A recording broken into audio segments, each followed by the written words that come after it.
Welcome to the Fear and Greed Daily Interview. I'm Sean Aylmer. The media is undoubtedly one of the most dynamic sectors of the economy. Pretty much everyone, in some way or another, interacts with the media every day, be it mainstream television stations, newspapers and websites, radio programs, podcasts, or the ubiquitous social media. I do it for a living, and in 2021, I think it's impossible to remain across everything that's going on. Streem is a media monitoring company that provides data on what's happening across different mediums in real time. Its Chief Executive Officer is Elgar Welch. And Elgar joins me this morning in the virtual studio to talk media. Elgar, welcome to Fear and Greed. Morning, Sean. Thanks for having me. What made you take on the media industry? Talk about taking on a giant, because Streem is relatively new compared to some of your competitors, but why the media industry? So my background and where I'd come out of was government, and I was for a time employed in the Prime Minister's office, and it was apparent to us, certainly the people who are now involved in Streem and the people I've been talking to, that there was just this enormous opportunity around media monitoring, media data. You know, there are some companies in the market, they weren't doing a great job by what customers had told us. And we thought, you know what, this is back in 2013, 2014. There's this opportunity here to deliver something that's just so much better. And really, if you're a corporate affairs person or a PR person, media monitoring is your operating system. It's what you use every day to do your job. And for us, we thought we could have a really good go at that. And away we went. Okay, so why is earned media so important to business? Well, I think if you actually look at the last year as a really good example of that with COVID. I mean, if you think about how the messaging is being distributed, the vast majority of that's coming out through news. You know, we tune into bulletins, we tune into press conferences. I mean, never have people bothered to tune into a state premier's press conference the way they did, True. For example, with Dan Andrews. You know, it's an anecdote that we use, certainly we've seen over the last year. That is the power of earned media. I mean, we're a big backer of that, you know, whether it's content in print or online or television, radio, that is a huge part of how people get their information. And earned media also hasn't been measured very well. So, you know, people I'm just going to jump in here, Elgar, because earned media, that's media that is picked up by journalists because they think it's newsworthy, as opposed to paid for media, which is where you're paying for media, paying to appear on a website or in a newspaper.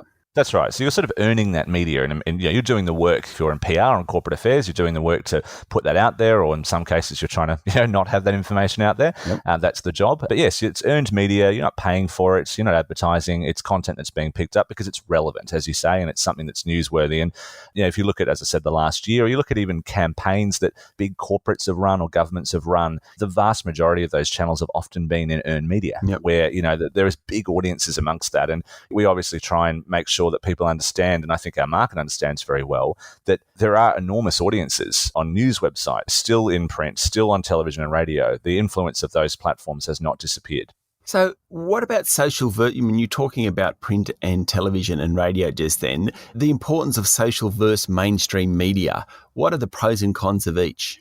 So we've been sort of recently putting together products around social. It's something that Streem didn't look at probably 2 or 3 years ago. We had a very influencer social product, and that was driven by the fact that our market was really earned media oriented. Where we see the difference is that comms teams, PR teams now far more engaged around social. They can see obviously stories starting to come out of that platform, whether it's Twitter or Facebook. Where we see the big stories, the big drops, that's still in the papers, it's still on television, it's still on radio. But then obviously there's an amplification of that, there's a commentary around that, and that can often then create a new story. And some of the work that we've certainly done at Streem around Streem Social, new product we launched in the market, is to try and bridge those two things together. So where you've got all your monitoring around, what's going on in the Australian, the AFR, the Sydney Morning Herald, the ABC, but then how are those stories also being discussed in social? Or is there a new angle? Is there someone who's come out with a new comment or a new point? By actually seeing all that in one place, that's a very powerful proposition. I think also that, if you look at the way that politicians, business leaders now respond, they obviously have much more of a keen eye on the consumer lens. It's not just what journalists are saying. That can be where a big discussion point starts. But social now is a very important part of that mix in forms of how they respond and what they say. So do politicians and business leaders change strategies, change the way they speak, change everything on the back of what is being said in earned media, be that mainstream or social? I think that it depends who the organisation is. I think that some steadfastly don't and, have very limited interest. I think there are many that do and believe that their markets are being represented on those platforms.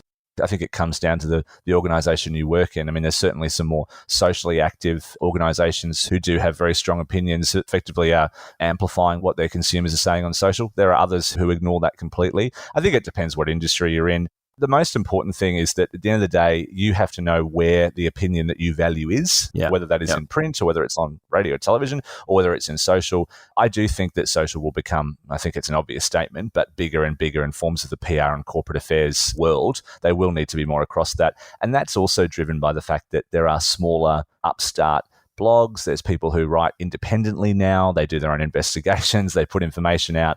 They don't have a website audience, but they can certainly achieve a social audience on that. So that's where that will converge more and more, I think, over time. So that brings us to the question. We had a big debate over the last 12 months about the big tech companies, Google, Facebook, paying for Australian journalism. And in the end, the media companies did a deal with the big tech companies. What's your take on that? Was it necessary? I think so. And, Stream pays for and licenses news content from publishers and broadcasters in Australia. It underpins our business. It's information that costs a lot of money to produce. And we have lots of meetings with News Corps and Nines of the world and other providers, and they have a very strong and high level of conviction around the value of their content. And I think that's very fair.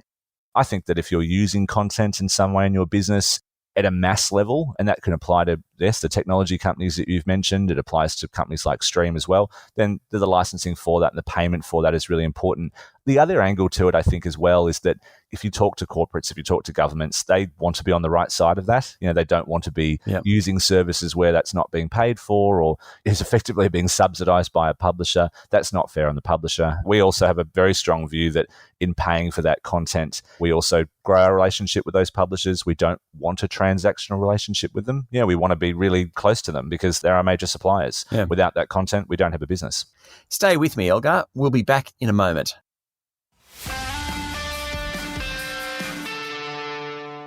My guest this morning is Chief Executive Officer of Streem, Elgar Welch.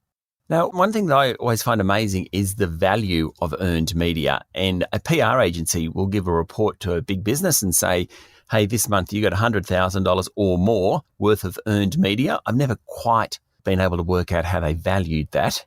But what is the value of earned media? Well, neither have we on the fronts and forms of AVE or the dollar value on media. It's not a metric that Stream is particularly keen to promote. Right, good. It's a number that came around, I suppose, over the last 20 or 30 years and certainly took hold in that time. And it really what's trying to do is say that if someone advertises next to a piece of earned media, they pay for that spot, that, hey, that earned media has the same value or close to that value. It's not a position that we buy at all. One of the struggles, I guess, that we do have is trying to demonstrate to customers, and it's not all customers, but some, that there is a different way of measuring your media. Look at your share of voice, look at the messages, look at the salience of your brand. Don't be looking at whether you've got $100,000 of media or $10,000 of media. So that's not something that we actively back. We do offer it as a service. We sort of have to in that market, but it's not something that we spruik and promote. There are far better ways to measure media. And I would say that is actually part of Stream's challenge, and probably the industry's challenge over the next 2 or 3 years. Get monitoring right, get the data in really quickly, make sure people can make decisions off it. But the next layer to that is, well, what is the meaning of all the information? There's more volume out there. There's more things being said. How do we actually give you a value and an insight into that that's not just a dollar value that you really can't use commercially? Yeah, it's a very tough industry, yours. Now, one of your big competitors, Essentia, in the last couple of weeks was taken over. It's been around for a while. They've struggled quite a bit, Essentia. You certainly have come with a technology platform, which seems to be very attractive to many buyers. It is a tough sector, your sector, and just showing your return on investment, showing a business their return on investment by using you isn't always that easy. No, and I think that if you look at businesses like that, the ones that you mentioned, obviously those are legacy businesses, and in every industry, often disruptors come along and technology-based businesses come along. Our strategy, certainly in the initial days and still today, is really to win large corporate government, people that have what we call issues-rich media briefs, people who've got a lot going on in their market. I think that the industry moved a lot in that period as well, and I think some people probably didn't adapt to that or didn't see that coming.